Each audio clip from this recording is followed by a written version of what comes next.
South ఇండియాలోనే అతి తక్కువ ధరలకి రత్నాలనందించే ఏకైక సంస్థ 6JVR. తొలి రోజు ఈ రాష్ట్రంలో గంజాయి ఉందన్నప్పుడు సమీక్ష చేసి నివారణ చేసుంటే ఆ తల్లికి తండ్రికి ఆ బాధ వచ్చేదా?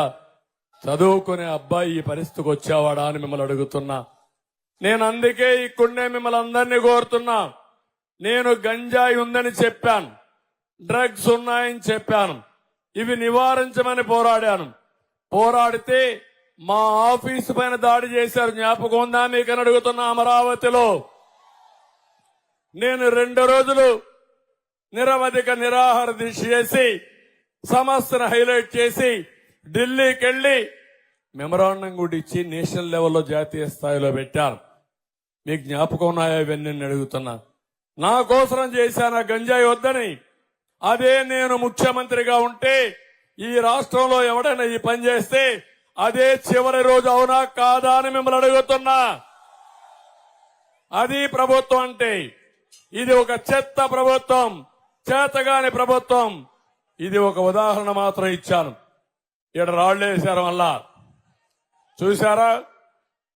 వస్తా దానికి కూడా వస్తారే. మిమ్మల్ని వదిలిపెట్టరు ప్రజలు, తరిమి కొడతారు రేపటి నుంచి మిమ్మల్ని అందరినీ.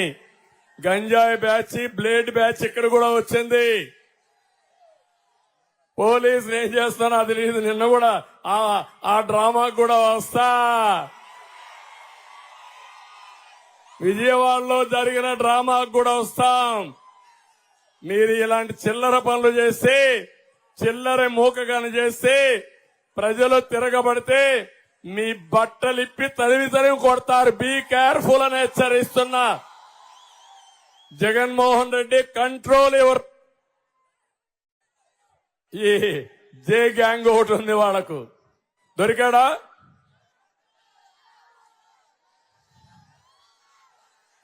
లేదా? దొరికినట్లేడు. ముందు రాళ్ళేశారమ్మా.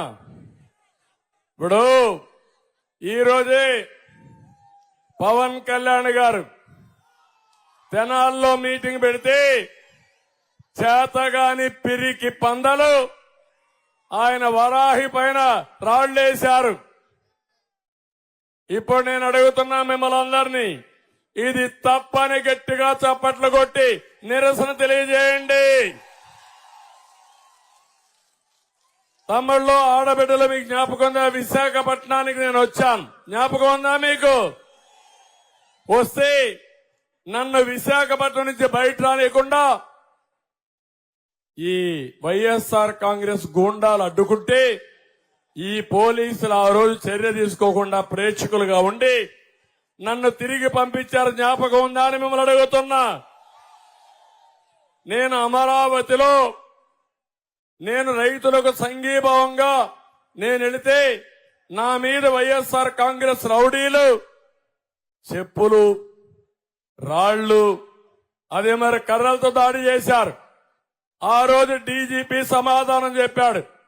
ఏమన్నాడంటే, ఈ రోజు వ్యతిరేకత ఉంది, చంద్రబాబు నాయుడు అంటే ప్రజాస్వామ్యంలో ప్రొటెస్ట్ చేయొచ్చు, రాళ్లతో దాడి చేయొచ్చు, కాబట్టి నేను సమర్థిస్తున్నాను. సిగ్గు లేకుండా డీజీపీ చెప్పాడు. జ్ఞాపకం ఉందా అని అడుగుతున్నా. మా ఇంటికి ఒక ఎమ్మెల్యేగా ఉన్న వ్యక్తి రాళ్లు కర్రలు తీసుకొని వస్తే నేను నివారిస్తే మన మీద కేసులు పెట్టి ఆయన నా అపాయింట్మెంట్కి వచ్చారని చెప్పారు.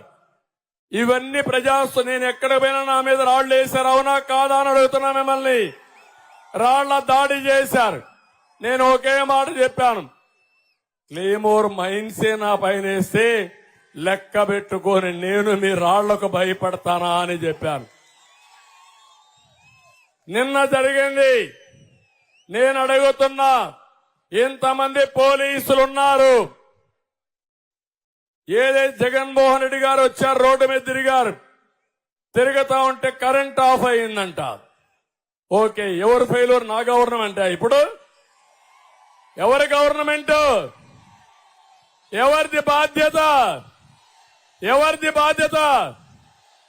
ముఖ్యమంత్రి పైన రాళ్లేస్తే నీకు సిగ్గు లేదా? ముఖ్యమంత్రిని అడుగుతున్నా నేను. నువ్వే కదా ముఖ్యమంత్రి, నేను కాదు కదా. ఒకప్పుడు కోడి కత్తి డ్రామా చేశావు. గొడ్డల వేడితో బాబాయిని చంపి ఆ నేరాన్ని నా మీద మోపేదానికి ప్రయత్నం చేశావు. ఇప్పుడు నీ చెల్లెలు అడుగుతా ఉంది రోడ్డెక్కి, జగన్మోహన్ రెడ్డి సమాధానం చెప్పు. బాబాయిని చంపిన వాడికి ఎంపీ ఇచ్చావు, నిన్ను నీ పార్టీకి ఓటేయడానికి లేదు. వైఎస్ఆర్ కాంగ్రెస్ పార్టీ పూర్తిగా రక్తపు మరకలో కూరకపోయిందని నీ చెల్లెలు అడిగితే సమాధానం చెప్పలేని అసమర్థుడు నాకు నేరాలు అడ్డగడతావా నువ్వు? నేను నేరాలు చెయ్యను. నేరాలు చేసేవాడిని తుంగలోనే దొక్కేస్తాను. ఎవరిని వదిలిపెట్టను. ఇన్ని రోజులు నా పైన దాడులు చేశారు, పవన్ కళ్యాణ్ పైన దాడులు చేశారు. ఇదే విశాఖపట్నంలో పవన్ కళ్యాణ్ గారు ఎయిర్పోర్ట్ లో దిగితే నేరుగా ఆయన పోనీయకుండా చేస్తే, కారులో నిలబడుకోనీయకుండా చేస్తే, కారులో కూర్చునబెట్టి హోటల్కి వెళితే హోటల్ నుంచి 24 గంటల్లో ఇమ్మీడియట్ గా మీరు వదిలిపెట్టి విశాఖపట్నం వదిలిపెట్టి పోవాలని ఈ పోలీసులు హుకుం జారీ చేస్తారు. ఉన్మాది జగన్మోహన్ రెడ్డి చెప్పాడని నేను అడుగుతున్నా. మీ తాత జాగీరా ఈ విశాఖపట్నం అని అడుగుతున్నా.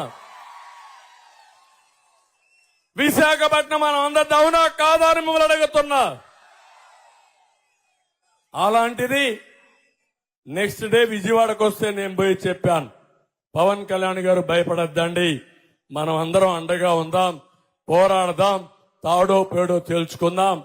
భయపడితే మనం చేయగలిగింది ఏమి లేదంటే, నన్ను అరెస్ట్ చేసినప్పుడు మొట్టమొదటిసారి స్పందించిన వ్యక్తి పవన్ కళ్యాణ్ గారు అని చెప్పి నేను మీకు తెలియజేస్తున్నా.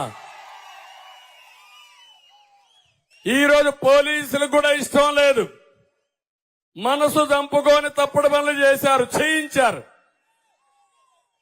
ఈ రోజు నేను చూశాను 2 సంఘటనలు. నిన్న ముఖ్యమంత్రి పైన దాడి చేస్తే రాయి పడితే అది కూడా చీకట్లో గులకరాయి. అర్థమైన తమ్ముడు, చీకట్లో గులకరాయి. ఇప్పుడు పడింది ఎలుగులో రాయి. అవునా కాదా? అవునంటే చెప్పండి మీరందరూ. అంటే కరెంటు ముఖ్యమంత్రి పోతా ఉంటే కరెంట్ ఉండదా? ఏంటి డ్రామా? ఎవడికి నేర్పిస్తావు డ్రామా? 14 ఏళ్లు ముఖ్యమంత్రిగా చేశా. నువ్వు పేగు లెక్కేస్తే, ఆవులిస్తే నీ పేగులు లెక్కేస్తా నేను. నాకు రాజకీయాలు నేర్పిస్తావా జగన్మోహన్ రెడ్డి? నీకు ప్రజలు రావడం లేదు, రారు. నువ్వంటే అసహించుకుంటున్నారు. ఎప్పుడెప్పుడు నిన్ను వదిలించుకోవాలని బాధితులంతా ఒకటి అయిపోయారు. అందరం బాధితులమే.